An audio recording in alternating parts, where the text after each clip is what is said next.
স্বাগতম আপনাকে IT knowledge BD নতুন একটি ভিডিওতে। এই ভিডিওতে আমরা দেখব আপনার সার্ভেকৃত ডাটা এসপিএসএস এর মাধ্যমে কিভাবে প্রশ্নগুলো তৈরি করে ডাটাগুলো এন্ট্রি করতে পারবেন। তাহলে আর কথা না বাড়াই আমি আমার স্ক্রিনটি শেয়ার করছি। আর আপনারা এই ধরনের ভিডিও পেতে কবো টুলবক্স বা এসপিএসএস বা বিভিন্ন ধরনের ডাটা অ্যানালাইসিস রিলেটেড ভিডিও পেতে চ্যানেলটি অবশ্যই সাবস্ক্রাইব করে রাখবেন। এটা নর্মালি আমি এসপিএসএস ওপেন করছি, সেই পেজটি দেখা যাচ্ছে। এই ইন্টারফেস নর্মালি আপনার প্রত্যেকেই দেখতে পারবেন। তো এইখানে আমি আছি ডাটা ভিউতে। আমি যখন ডাটা এন্ট্রি করার জন্য প্রশ্নগুলো রেডি করব তখন আমাকে যেতে হবে ভ্যারিয়েবল ভিউতে। এখন আমি কোন প্রশ্নগুলো তৈরি করব, দেখেন ডান পাশে আমার একটা ওয়ার্ড ফাইল ওপেন করা আছে। এখানে জাস্ট আমি আপনাদেরকে বোঝার সুবিধার্থে আমি 5টা আইটেম নিয়েছি। এই 5টা আইটেমের মাধ্যমে আমি দেখাবো যে কিভাবে আপনি কোশ্চিনটা তৈরি করবেন এবং এর ভিতরে আপনি ডাটাগুলো ইনপুট দিবেন। তো আমি ভ্যারিয়েবল ভিউতে যাচ্ছি। এখানে আমাকে মেইনলি কোশ্চেনগুলো তৈরি করতে হবে। তো প্রথমে যেটা আছে রেসপন্ডেন্ট নেম।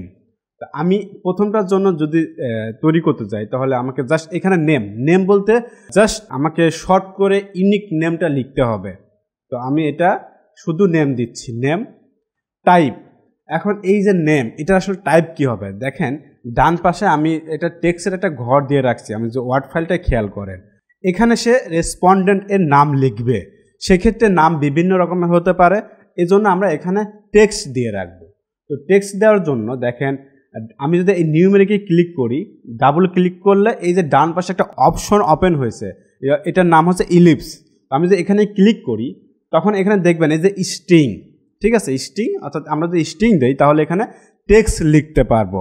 ঠিক আছে, বিভিন্ন আমরা ABCD স্মল লেটার বা ক্যাপিটাল লেটার অথবা সংখ্যাও এখানে লিখতে পারবো। তো আমি এখানে ওকে দিচ্ছি। এখন এই যে ক্যারেক্টার, ঠিক আছে, এইখানে ওয়াইড, এখন আমি যদি এটা এইভাবেই রেখে দেই তাহলে সে কিন্তু শুধুমাত্র 8টা ক্যারেক্টার লিখতে পারবে। যেমন আমার নাম মোহাম্মদ আরিফুল ইসলাম, আমি যদি এখানে আমার নামটা লিখতে যাই আমি কিন্তু এখানে লিখতে পারবো না, কারণ আমার নাম এখানে 8টা ক্যারেক্টারে বেশি নিবে, সুতরাং এটা আমি লিখতে পারবো না। সেক্ষেত্রে আমাকে অবশ্যই ক্যারেক্টারটা বাড়ায় দিতে হবে। ক্যারেক্টার কত দিব, দেখা যাচ্ছে যে এটা আসলে আমি কিছু কাজের ক্ষেত্রে 20টা ক্যারেক্টার দিয়ে রাখছি, তারপরেও অনেকের নাম আসলে অনেক বড় হয়ে যায়, আবার ওটা পরে বাড়িয়ে দিতে হয়। তো আমি বলবো আপনাদেরকে পূর্বে থেকে একটা বাড়িয়ে দিবেন। আবার বাড়ানো বলতে আপনি খুব বেশি দিয়ে দিবেন না, যে 200-300 দেওয়ার দরকার নেই, কারণ এটা আবার ডাটা ফাইলটা বড় হয়ে মানে ভারী হয়ে যাবে। তো আমি এখানে জাস্ট 30 দিয়ে দিচ্ছি। আপনার এর চাইতে সামান্য বাড়াইতে পারেন, খুব বেশি বাড়ানোর দরকার নাই। এরপর আসছে যে ডেসিমাল। এই ডেসিমালটা কি, আমরা যখন কোনো সংখ্যা নিব, সংখ্যার ক্ষেত্রে থাকে না যে 5.20, এই যে 0.20, এটার জন্য আমাকে ডেসিমাল সংখ্যাটা নিতে হয়। যেহেতু আমরা এখানে নাম লিখব সুতরাং এখানে আসলে দশমিক তো আসবে না, সুতরাং আমরা এটা ডেসিমাল 0 করে রাখছি। এবার আছে নেম। এখন নেম আমাদেরকে লিখতে হবে। নেম আমরা এখানে কি দিয়েছিলাম, যে রেসপন্ডেন্ট নেম। আমরা এটা যদি কপি করে নেই, ডাবল ক্লিক করলাম, পেস্ট, এই যে রেসপন্ডেন্ট নেম। এখানে আপনি অনেক বড়টাও লিখতে পারবেন, যদি আপনার সাপোজ অনেক বড় ক্যারেক্টার হয় সেটা আপনি এখানে লিখতে পারবেন। এরপর যদি যাই যে ভ্যালুটা আপাতত এখানে বলবো না, কারণ এটার জন্য আসলে নতুন একটা কোশ্চেন যখন রেডি করব তখন আপনাদেরকে দেখাবো। মিসিংটাও দরকার নাই, এটার জন্য কলামসটাও দরকার নাই, অ্যালাইন লেফট হচ্ছে লেফট থাক। এরপর হচ্ছে মেজারটাও আমি আপনাদেরকে একটু পরে বলবো আর কি। তো এটা এখানে থাক। আমি দ্বিতীয় প্রশ্নের ক্ষেত্রে রেডি করব ডেট অফ বার্থ। তো ডেট অফ বার্থ যদি আমি লিখি, সংক্ষেপে লিখি DOB। এরপর যদি যাই এটা স্ট্রিং না কি হবে, নিউমেরিক। আমি যদি ইলিপসে ক্লিক করি তাহলে এখানে দেখতে পাবো ডেট, যেহেতু আমরা ডেট অফ বার্থ নিব আমাদের ডেটটা লাগবে। এখন ডেট অফ বার্থের ফরম্যাটটা কি হবে, ডেট, মান্থ, ইয়ার। আপনার এটা যেটা সুবিধা আপনি এটা নেই, ডেট, মান্থ, ইয়ার, ওকে দিচ্ছি। এরপরে এটা সংখ্যা ওয়াইড 10 আছে, 10ই থাক, ডেসিমাল দরকার নেই। এখন এটা আমি সম্পূর্ণ লিখি date of birth, okay. Values কোনো কিছু দরকার নাই, মিসিং দরকার নাই, অ্যালাইন। আচ্ছা, এটা এখানে যেটা আছে আপাতত এটা থাক, আমি এটা পরে দেখতেছি। এরপর আমরা লিখব জেন্ডার। তো আমরা জেন্ডারটা লিখি জেন্ডার। এখানে চাইলে আপনি ফার্স্ট লেটারটা ক্যাপিটাল লেটার দিতে পারবেন। তো টাইপটা দেব আর কি, এখানে নিউমেরিক দিব। নিউমেরিক কেন দিব আমি আপনাদেরকে এরপরেই বলতেছি। এবং ডেসিমাল দিব 0 0। ওকে, এখানে লিখি যে রেসপন্ডেন্ট জেন্ডার। ওকে, এখন এখানে একটা ভ্যালু দিতে হবে। ভ্যালুটা কি? আমাদের দেখেন জেন্ডারে এখানে দুইটা অপশন আছে, মেল এবং ফিমেল। এখন এইগুলো আমরা ভ্যালুর মাধ্যমে আমরা এটা দেখায় দিব কিভাবে। আমি যে ভ্যালুসে ক্লিক করি দেখবেন ভ্যালু লেবেল নামে একটা অপশন ওপেন হয়েছে। তো এইখানে আমরা 1 বলতে আমরা আসলে বোঝাবো মেল, MAL মেল, এটা অ্যাড করে দিব। এবার 2 বলতে বোঝাবো ফিমেল। অর্থাৎ আমি যখন এসপিএসের ডাটা এন্ট্রি করব প্রত্যেকবার আমাকে মেল ফিমেল লিখতে হবে না, আমি জাস্ট 1 2 লিখে দিলে কিন্তু এটা চলে আসবে। এরপর আমি এখানে অ্যাড দিচ্ছি, এরপর ওকে। ঠিক আছে, মিসিংটা আপাতত এখানে দিচ্ছি না, পরবর্তীতে দেখাবো। কলাম আর এইখানে মেজারটা আমি পরবর্তীতে একদম ফাইনালি শেষে গিয়ে দেখাবো। এরপর যদি যাই যে এডুকেশন কোয়ালিফিকেশন, তো আমি যদি লিখি সাপোজ EDU এডুকেশন কোয়ালিফিকেশন, এতটুকু সংক্ষেপে লিখলাম। আসলে নেম আমরা যত শর্ট করে লিখবো কিন্তু বোঝা যেতে হবে আর কি। এমন যদি না হয় যে আপনি জাস্ট ABCD চলে গেলেন, পরবর্তীতে এটা বুঝতে পারছেন না, তাহলে কিন্তু আপনি যখন ডাটা অ্যানালাইসিস করতে যাবেন তখন সমস্যা পড়তে হবে। তো আমি স্ট্রিংয়ে এটা লিখবো কি, এটাও তো নিউমেরিক, যেহেতু আমরা এখানেও অপশন আছে, আমরা চাই 1 2 3 4 সে ইনপুট দিবে। তো এখানে এটাও নিউমেরিক দিচ্ছি এবং ওয়াইড যা আছে তাই, এটা আমরা 0 দিচ্ছি। এখানে এটা 0, এখানে লিখি যে এডুকেশন কোয়ালিফিকেশন। ওকে, ভ্যালুস আমরা দিব, আমরা 1 বলতে বোঝাবো SSC, 2 বলতে বোঝাবো HSC, এবার 3 বলতে বোঝাবো HONORS অনার্স, এবং 4 বলতে বোঝাবো MASTER মাস্টার্স। ওকে, আচ্ছা, এখন আমি ওকে দিলাম। মিসিং অ্যালাইন যা আছে তাই। এরপরে আমি যাব হচ্ছে মান্থলি ইনকাম। আমি এখানে জাস্ট ইনকাম লিখি, ইনকাম, এখানে নিউমেরিক দিলাম, এখানে ওয়াইড 8। এখন 8 বলতে আসলে আমরা বেতন, যেহেতু এখানে মান্থলি ইনকাম আমরা নিব, তো আসলে ইনকাম কত পর্যন্ত নিতে পারবো। যদি আমরা হিসাব করি যে একক, দশক, শতক, হাজার, অযুত, লক্ষ, নিযুত, কোটি, অর্থাৎ তো 9,99,09,099 টাকা পর্যন্ত সে এখানে ইনপুট দিতে পারবে। তো দেখা যাচ্ছে আমরা যাদের তথ্য কালেক্ট করেছি তাদের কারো বেতনই 1 লাখের উপরে না, সুতরাং আমরা এটা কিন্তু অনায়াসেই নিতে পারবো। ঠিক আছে, তো এটা এরকম থাক। এখন ডেসিমাল, এটা আমাদের আসলে ডেসিমাল দরকার নেই, আমরা এখানে 0 দিয়ে দিচ্ছি। এখানে আমরা লিখি যে মান্থলি ইনকাম। ওকে, এখন ভ্যালুস এখানে আমরা কিছুই দিব না, কারণ এখানে সে যা সংখ্যাটা লিখবে। Missing right. আচ্ছা, এখন আমরা মোটামুটি এই কোশ্চেনারটা রেডি করে ফেলছি। এখন আমাদের কিছু বিষয় বাদ আছে যেগুলো আপনাদেরকে বলেছিলাম যে একটু পরে দেখাবো। এর মধ্যে প্রথম যেটা আছে মিসিং। এখন ব্যাপারটা কি? মিসিং ব্যাপারটা হচ্ছে যেমন এডুকেশন কোয়ালিফিকেশন। এমন অনেক সময় হতে পারে যে আপনি এডুকেশন কোয়ালিফিকেশন যে তথ্যটা এটা আপনি কালেক্ট করতে পারেননি, বা এই যে রেসপন্ডেন্ট সে বলতে চায়নি, অথবা বিভিন্ন ক্ষেত্রে আপনি এই তথ্যটা আপনার কাছে নাই, মিসিং হয়ে আছে। সেক্ষেত্রে আপনি কিভাবে এই ফর্মটা ফিল আপ করবেন? সেক্ষেত্রে আপনি যেটা করবেন, এই যে মিসিং ভ্যালু আছে এডুকেশন কোয়ালিফিকেশন, আপনি যখন ভ্যালুস দেখায় দিলেন, যে আমরা যদি একটু দেখি যে এখানে 1 = SSC, 2 = HSC এবং 4 = মাস্টার্স, তাই না? এটা আছে। এখন যদি কোনো ক্ষেত্রে মিসিং হয় সেক্ষেত্রে আপনি কি করবেন? সেক্ষেত্রে আপনি এই যে মিসিং যে কলামটা আছে এইখানে আসবেন, ইলিপসে ক্লিক করবেন, এরপর ডিসক্রিট মিসিং ভ্যালুস, যেটা এখানে ক্লিক করার পর এখানে জাস্ট 99। এখন 99 কেন? আপনি চাইলে অন্যটা ইউজ করতে পারেন। আসলে 99 সবাই ইউজ করে, কারণ হচ্ছে যে আমাদের যে স্কোরিংটা 1 2 3 4 5 এইভাবেই তো এগোবো। তো এইটা আসলে 99 পর্যন্ত যাওয়ার সম্ভাবনা খুবই কম থাকে, বলতে গেলে নাই বললেই চলে, কারণ একটা কোশ্চেনে মানে 99টা অপশন আসলে নর্মালি কেউ দেয় না। সেজন্য আসলে আমরা নর্মালি 99টা ইউজ করি। আপনি যদি এখানে 5 দেন, তো অনেক সময় দেখা যায় আপনি এই কোশ্চেনের ক্ষেত্রে 5 দিলেন, অন্য কোশ্চেনের ক্ষেত্রে কিন্তু আপনি চাইলে এই যে এই 5-এ কোনো ভ্যালু থাকতে পারে, তো আপনি যে আপনি হয়তো আপনি বুঝতে পারছেন, কিন্তু অন্যরা যখন এই ডাটা দেখবে তখন তারা কিন্তু বুঝতে নাও পারে। ঠিক আছে, তো আমরা জাস্ট সবাই 99 ইউজ করে এবং আমরাও এটা ইউজ করব আর কি। তো আমি এটা ওকে দিলাম। এখন আমরা আরেকটা খুব গুরুত্বপূর্ণ একটা ব্যাপার দেখব, যে এই যে মেজার, এই মেজারটা আসলে বাদ রাখছিলাম কেন। এখন এই মেজারে আমরা যদি যাই, যেখানে 3টে অপশন আছে, তাই না? একটা হচ্ছে অর্ডিনাল, নমিনাল, আর একটা দেখবেন স্কেল।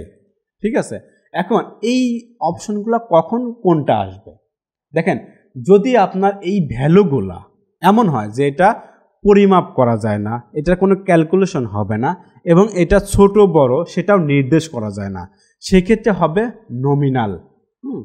আরেকটা আছে যে আপনার এই সংখ্যাগুলো হয়তো পরিমাপ করা যায় না, কিন্তু কোনটা বড় কোনটা ছোট সেটা দেখা যায়, হ্যাঁ, সেটা বোঝা যায়, সেক্ষেত্রে হবে আপনার এই যে অর্ডিনাল।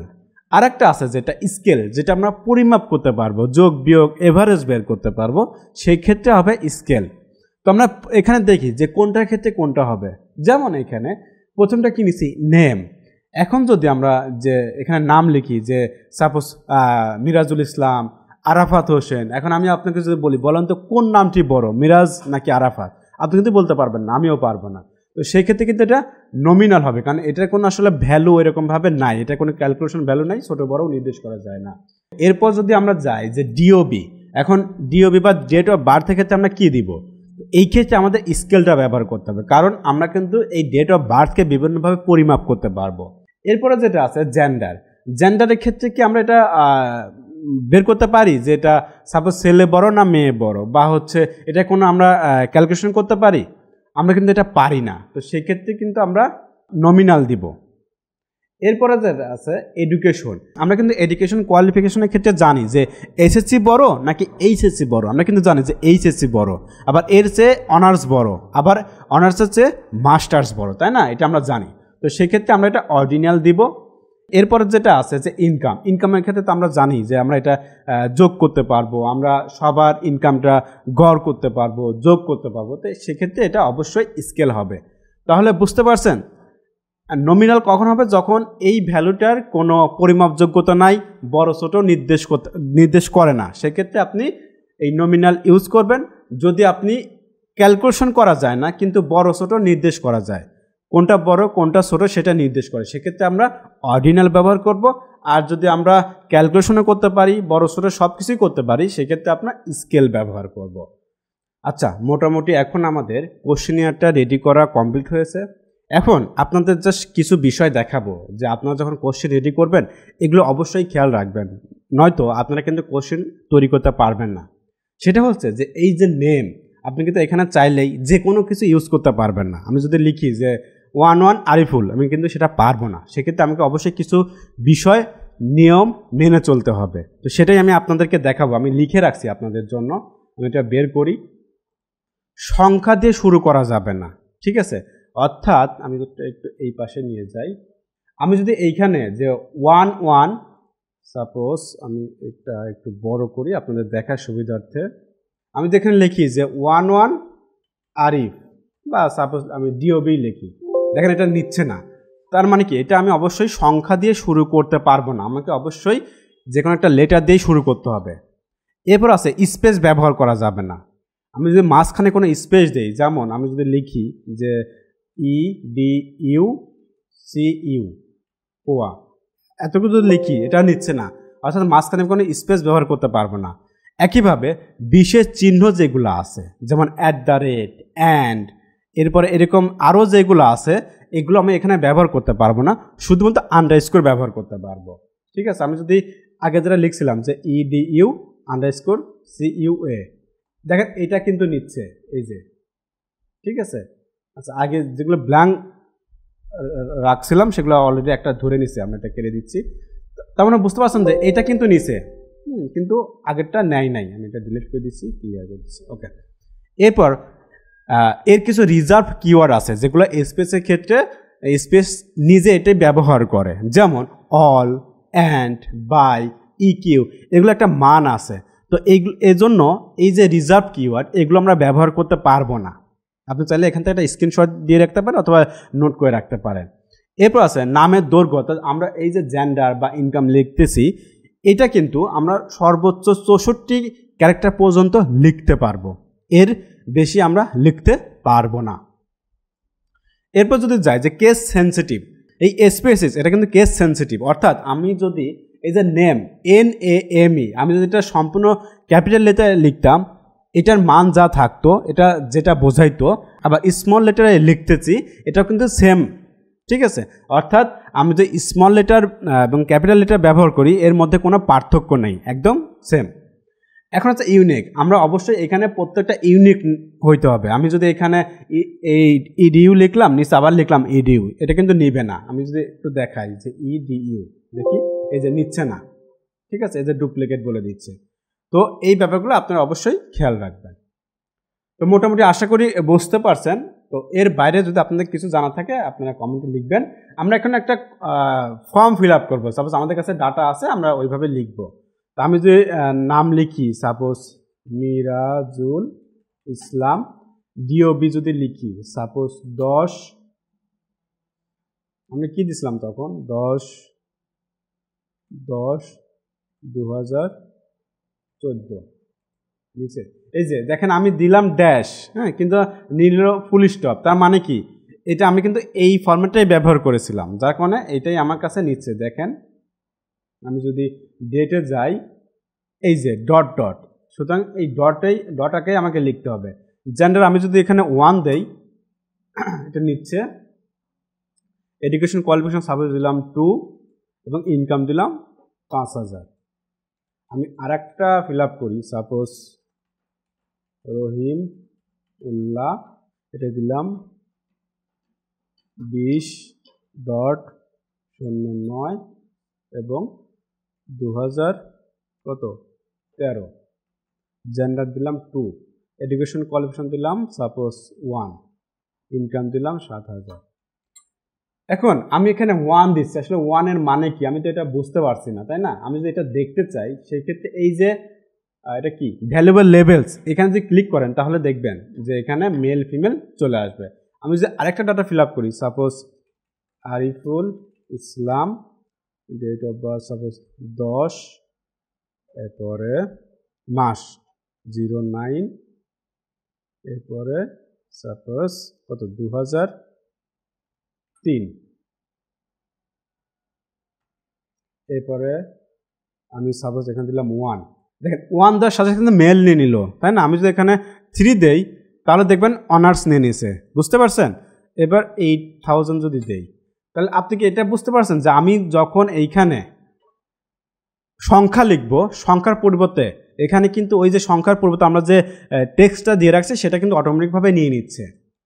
আমি যে আরেকটা দেখাই, সাপোজ করিম মিয়া, সাপোজ 4/3/2023, দেখেন আমি 4-3 লিখলাম, এটা 0403 নিয়ে নিছে। এখন আমি আবারও সাপোজ 1 দিচ্ছি, এই যে এখন আমি সাপোজ কত 1 2 3 4 যদি দেই, এই যে মাস্টার্স নিয়ে নিছে। এবার আমি এখানে 4000 দিলাম। তো এই ছিল আমাদের আজকে ভিডিওটি। আশা করি আপনি এই ভিডিওর মাধ্যমে বুঝতে পারছেন যে SPSS এর মাধ্যমে কীভাবে আপনি প্রশ্ন তৈরি করবেন এবং এই প্রশ্নের আন্ডারে ডাটা এন্ট্রি করবেন। আজকে ভিডিওটি এই পর্যন্তই। পরবর্তী ভিডিওটি দেখতে অবশ্যই চ্যানেলটি সাবস্ক্রাইব করে রাখবেন। তো ভালো থাকবেন, ধন্যবাদ।